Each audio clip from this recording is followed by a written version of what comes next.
हाय दोस्तों, आज हम अवध के नवाब के बारे में डिस्कशन करने जा रहे हैं, जो कि यूपी ट्रिपल एससी का एक फेमस टॉपिक है यूपी स्पेशल के अंतर्गत, जहाँ से 1-2 क्वेश्चन आने की संभावना बनी रहती है और हमारे आधुनिक इतिहास का एक इम्पॉर्टेंट टॉपिक है, जिससे उत्तर भारत और का मतलब डिस्कशन हम कर सकते हैं, जो कि मुग़ल साम्राज्य से किस प्रकार अलग हुआ और अपनी क्या विशेषता रखता था, फिर किस प्रकार अंग्रेज़ों ने इसको व्यापकता के सिद्धांत से अपने अंदर मिलाया और इसको ख़त्म करने का प्रयास किया। आज हम इसके बारे में डिस्कस करेंगे, जो कि आज का टॉपिक है अवध का नवाब।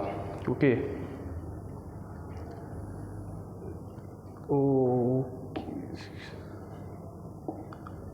अवध का नवाब जो कि हम लोग जानते हैं, सबसे पहले मुग़ल साम्राज्य को समझते हैं। 1526 में मुग़ल साम्राज्य इस्टेब्लिश हुआ बाबर द्वारा और 1857 तक मुग़ल साम्राज्य था। उसी से टूटकर जो कि मुग़ल साम्राज्य मुग़ल साम्राज्य इंडिया पर किस प्रकार वर्क कर रहा था, तो वो सामंतों के द्वारा पूरे इंडिया पे कवर किया जा रहा था। तो अवध का और मुग़ल साम्राज्य जो कि 1526 में बाबर ने इस्टेब्लिश किया, फिर 1526 से 1857 तक जो कि कहा जा सकता है 331 साल भारत पे शासन किया। उसी प्रकार अवध जो कि उत्तर भारत का एक अयोध्या, फैजाबाद, लखनऊ एरिया पर किस प्रकार अवध कब्जा किया और शासन किया, जो कि 1722 से 1856 तक शासन रहा। 1856 तक शासन रहा, जो कि हम कह सकते हैं 130 साल के आसपास ये भी शासन किया। और इसमें उदय हुआ, अवध का उदय कैसे हुआ 1722 में, इसके बारे में हम जानते हैं। तो जब औरंगजेब की मृत्यु हुई 1707 में, 1707 के बाद फिर कोई मुग़ल साम्राज्य इतना स्ट्रांग नहीं हुआ कि अवध मुग़ल साम्राज्य को अच्छे से इस्टेब्लिश कर सके। उस समय मुग़ल साम्राज्य मोहम्मद शाह 1948 से 1948 तक क्या आया, इसी के शासनकाल में अवध की सामंती देख रहे थे, वो लोग मुग़ल साम्राज्य को रेवेन्यू कलेक्ट करके सच नहीं दे रहे थे।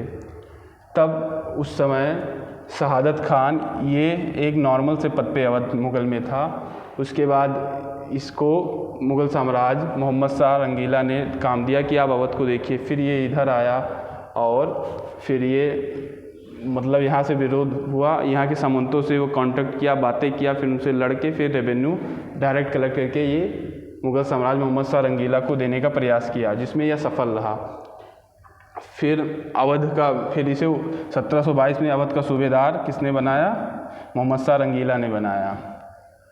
जैसा हमें इसके नाम से पता चल रहा, मोहम्मद शाह रंगीला ये ऐसा था भी, ये काफ़ी फोकस नहीं हो पाया। इसी वजह से इसके साम्राज्य में 1722 में अवध टूटा, फिर हैदराबाद टूटा, फिर 1722 में बंगाल भी टूट गया। ये लोग खुद की सामंती, खुद के राजा बन चुके थे। फिर इसी समय 1720-22 में आगरा का गवर्नर बनाया गया, किसको, शहादत खां को। फिर इसी समय से बुआन मुल्क की उपाधि भी दी गई।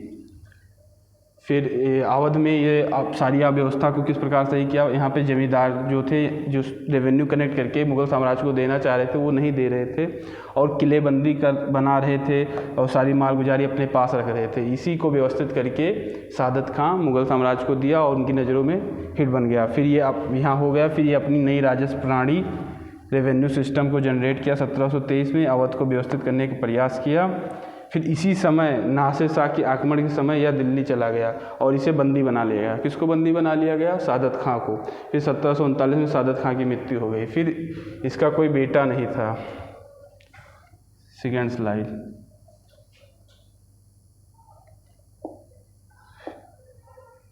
चेंज।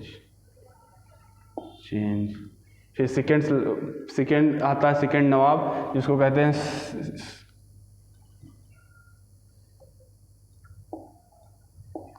सेकेंड नवाब आता है, जिसको सेकेंड नवाब सफदरजंग 1739 से 45 तक। यह सफदर खान का भतीजा था, दामाद, उसका भतीजा था, उसकी लड़की से इसकी शादी हुई थी, जो कि फर्स्ट नवाब था, उसका कोई बेटा नहीं था। फिर सफदरजंग को मूल नाम अब्दुल मैसूर खां सफदरजंग था।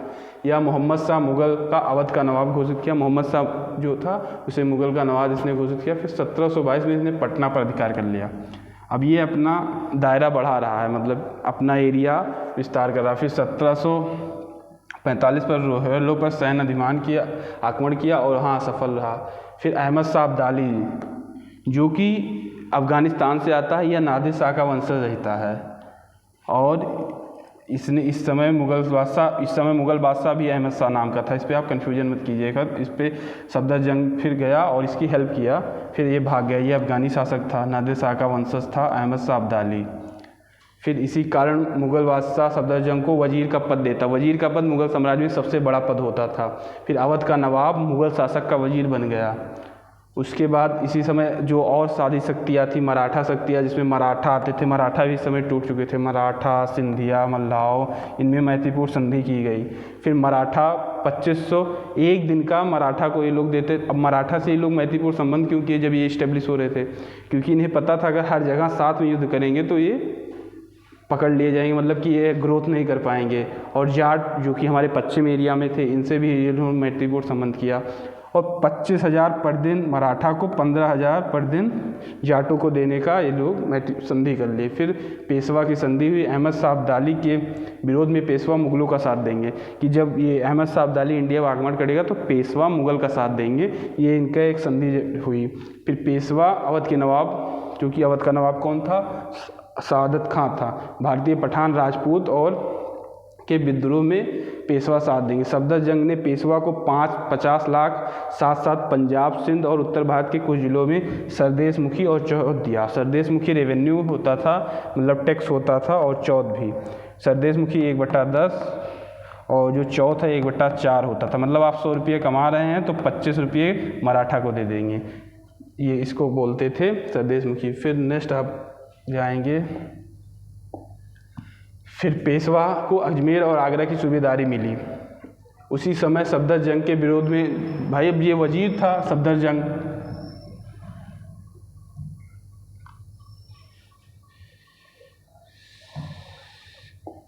सफदरजंग जो है ये वजीर था मुग़ल साम्राज्य का, तो उसको कुछ जलने वाले भी रहे होंगे मुग़ल साम्राज्य में।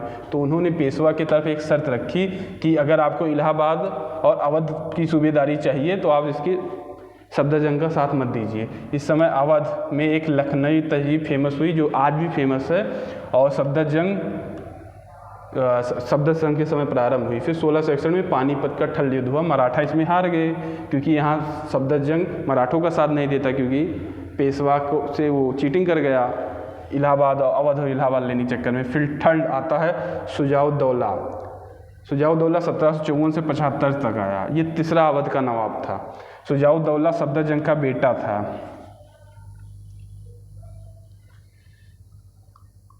फिर इसको शाह आलम सेकंड भी बोलते हैं, मुग़ल सम्राट था। इस समय मुग़ल सम्राट शाह आलम सेकंड था। उसका साथ शुजाउद्दौला ने दिया 1759 में। इसका साथ शुजाउद्दौला ने दिया 1759 में मुग़ल साम्राज्य बनाने में, क्योंकि ये निर्वासित हो गया था। इसको बनवाने, वहाँ मुग़ल साम्राज्य बनवाने नहीं दे रहे थे, वहाँ दूसरा कोई कब्जा कर लिया था। फिर ईमानदार के रूप में वजीर नियुक्त किया शुजाउद्दौला को। किसने? ये शाह आलम सेकंड ने। फिर पानीपत का ठंड युद्ध हुआ जिसमें पेशवा हार जाते हैं। किससे? अहमद शाह अब्दाली। अहमद शाह अब्दाली की सहायता मराठों के विरुद्ध, इसी कारण से मराठों की हार हुई। किसने किया? शुजाउद्दौला ने किया। ये शुजाउद्दौला ने किया।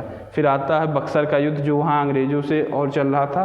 फिर उसमें शुजाउद्दौला, मुग़ल का नवाब शाह सेकंड और अवध का नवाब शुजाउद्दौला ने अवध के बंगाल के नवाब मीर कासिम की हेल्प की और बक्सर का युद्ध हुआ। उसमें अंग्रेज़ों की तरफ से लड़ा कौन? Hector Munro. अंग्रेज़ जीत गए, ये लोग हार गए। फिर यहाँ पे 2 संधियाँ होती है। 2 संधियाँ अंग्रेज़ों के साथ हुई। एक 17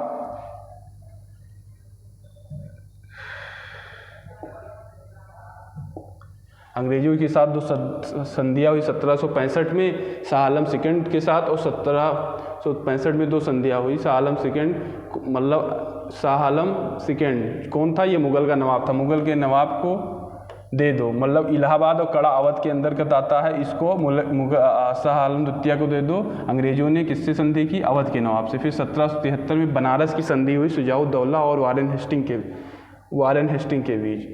वारेन हेस्टिंग कौन था? ये प्रथम गवर्नर था। उसके बाद प्रथम गवर्नर जनरल बना 73 में। फिर कड़ा के ज़िले और इलाहाबाद अवध को वापस कर दिया गया 50 लाख रुपये में। किसने वापस किया?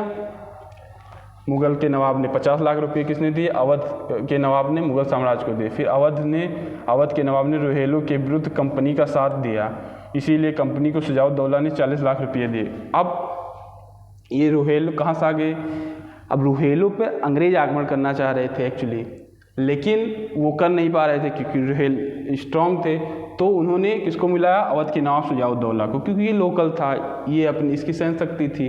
तो शुजाउद्दौला और अवध के नवाब मिलकर रोहेलों को हरा ली। उसके परिप्रेक्ष्य में 40 लाख रुपये अंग्रेजों ने किसको दिए? अवध के नवाब को।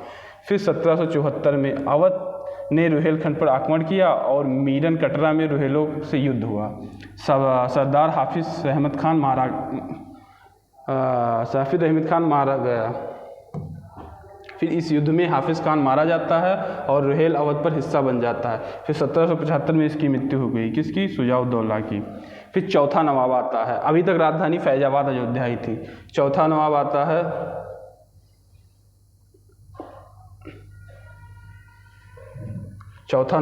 है अशरफ उद दौला 75 से 97।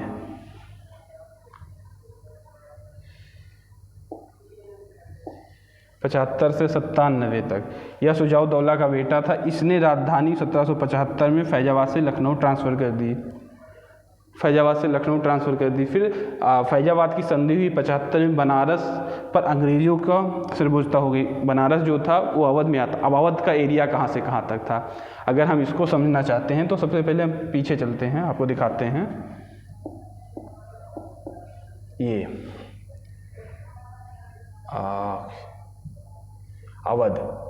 अवध की सीमा थी पश्चिमी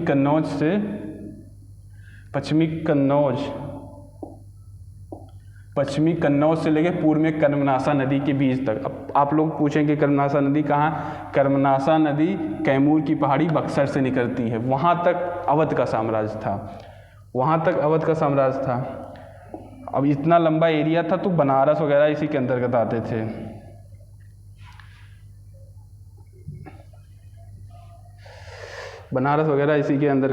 थे।